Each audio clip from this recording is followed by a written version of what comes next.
Dr. Karen is a trained medical doctor in Australia and has dedicated the last 25 years to health promotion and wellness. Dr. Karen is skilled at delivering complex medical, biological, and nutritional information in understandable ways. She is a holistic health coach and graduate of the Institute for Integrative Nutrition and was awarded a Lifetime Achievement Award by the National Wellness Institute in 2016. Dr. Karen graduated from Sydney University with a Bachelor of Medicine and a Bachelor of Surgery. She began her career in Australia as a family physician and spoke on many panels as an advocate for healthcare reform. In her role as the Medical Director of the Australian Government Health Service, she spent 8 years in the administration of national healthcare, wellness and senior programs.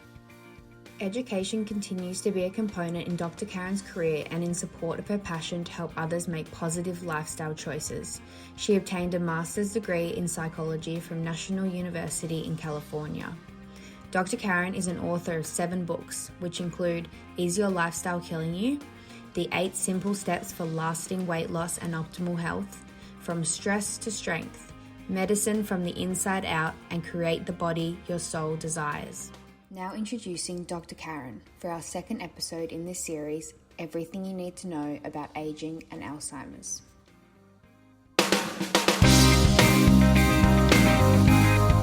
That 2/3 of diagnoses of Alzheimer's are women.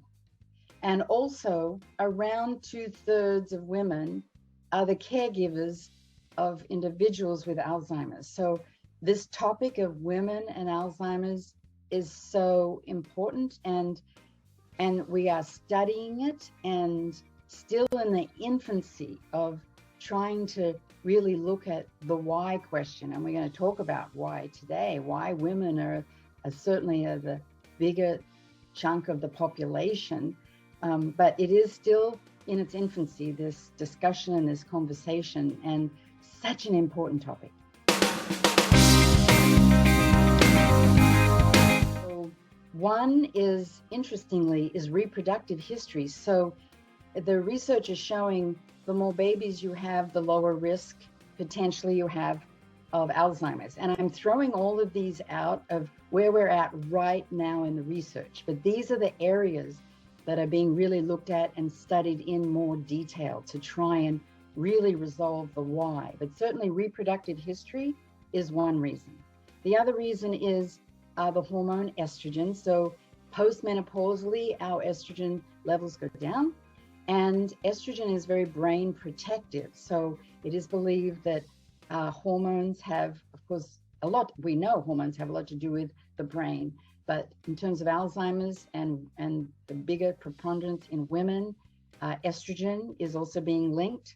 Also, there is a gene, and if you heard me talk, seems like every time I talk about genetics. So there is a gene, some of you might have heard of ApoE4. Now, it's been called the Alzheimer's gene, which is really dangerous because I don't believe that genes are your destiny. Genes just give us some information. And the ApoE4 gene, which is somewhat linked to fat metabolism, has been tied to a higher risk of Alzheimer's. The thing is, if you have that gene, then there are certain lifestyle factors like reducing saturated fats. But it seems like women have a bigger ApoE4 response. So genetics is coming into the conversation about why women are at higher risk. Another reason is the link between depression and Alzheimer's. Now, here's the question. Did depression come first and then Alzheimer's, or Alzheimer's and depression?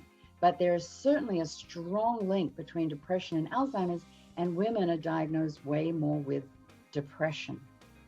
Another big reason, women tend to have higher verbal skills, and on testing, they test better. So women are diagnosed later with Alzheimer's, which means we need to be more specific with our testing, different testing perhaps for men and women. But the testing, women tend to be diagnosed later, and that's certainly something that we need to really be focused on. And then there's issues outside biology. So there's often discussion, and thank goodness this has changed a lot. Higher education. The higher education, the lower your risk of Alzheimer's. In years gone by, women weren't reaching higher education. That's now changed. In the United States, more women are in higher education than men. So good, that's changing. But level of education, including higher education, job opportunities. So that's that use it or lose it kind of thing, the link between the actual use of the brain. So there are some reasons, and this is a huge area of study that we're really trying to zone in on, the why 2/3 of women, 2/3 of diagnoses are women. And I find it fascinating. It's a very important conversation. And those things that I listed out are what we know as of now, and the research continues.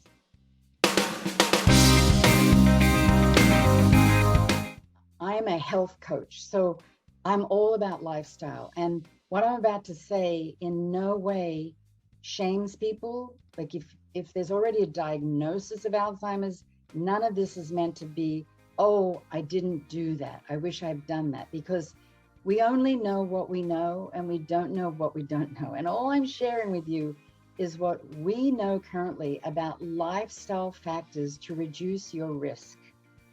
And there are many, and I'm going to list some. So hopefully this is helpful, because all of these things are doable for all of us. It's part of having a wellness lifestyle. The first one, which might surprise you, is blood sugar control. Alzheimer's has sometimes been called type 3 diabetes because of the link between blood sugar and our brain. So having a blood sugar in control, and I could do a whole webinar on what that means, but what your fasting blood sugar level is, even with my coaching clients, I have them get glucometers so that they know what their blood sugar is, because it changes all through the day. And even fasting blood sugar this morning could be affected by a bad night's sleep. There are many things that change blood sugar, but blood sugar control, making sure you know your numbers, is right on top of the list. And the other thing is gut health. And we're going to be doing another episode talking more specifically about gut health.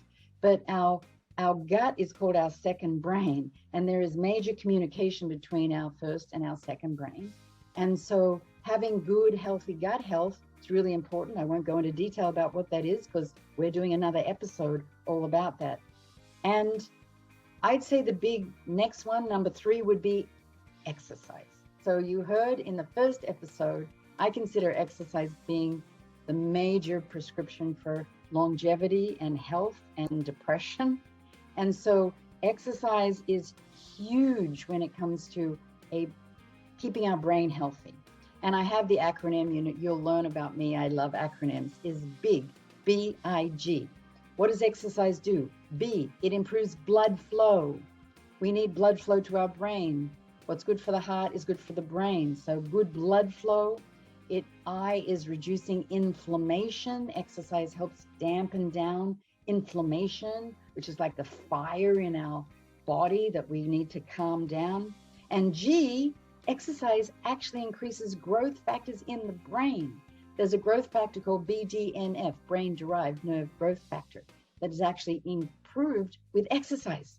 So BIG, the power of exercise, physical activity, active lifestyle, to keep our brain alive and keep our brain healthy.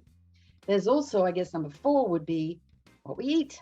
There's a thing called the MIND diet, M-I-N-D diet. All that is basically a Mediterranean diet, good, healthy plants, lots of healthy fats and oils. Our brain needs healthy fats, and reducing processed foods, saturated fats, red meat, thick lard and butter. So it's called the MIND diet. You can certainly look that up.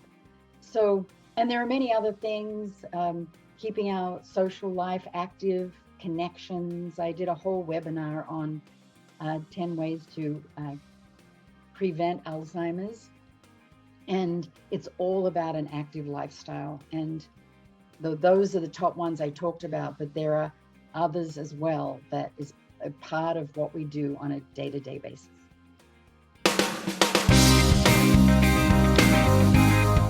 Is it walks? Yes, it is. Is it puzzles? Yes, it is. Is it meeting with family? Yes, it is.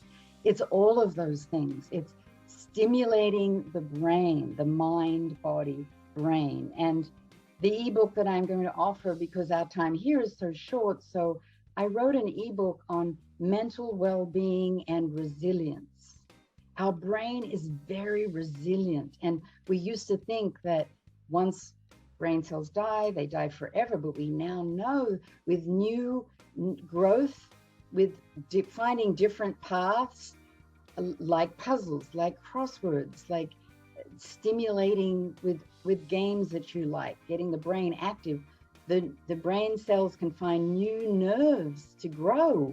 So mental well-being and resilience is an ebook that will cover all of the things that to do with lifestyle, some of which you mentioned: social connections, mental stimulation, physical activity, eating a healthy diet, good quality sleep. So a carer can kind of look at what might work for their loved one, but don't forget the carer themselves needs that as well, because it can be very stressful taking care of someone that has such high needs. And remember, in the first episode, we talked about the dangers of stress and the hormone cortisol, and cortisol can kill brain cells. I mean, stress itself has such a damaging effect on our mind and our bodies. So I hope that ebook gives you some big discussion points to kind of look at what might work for you and your loved one.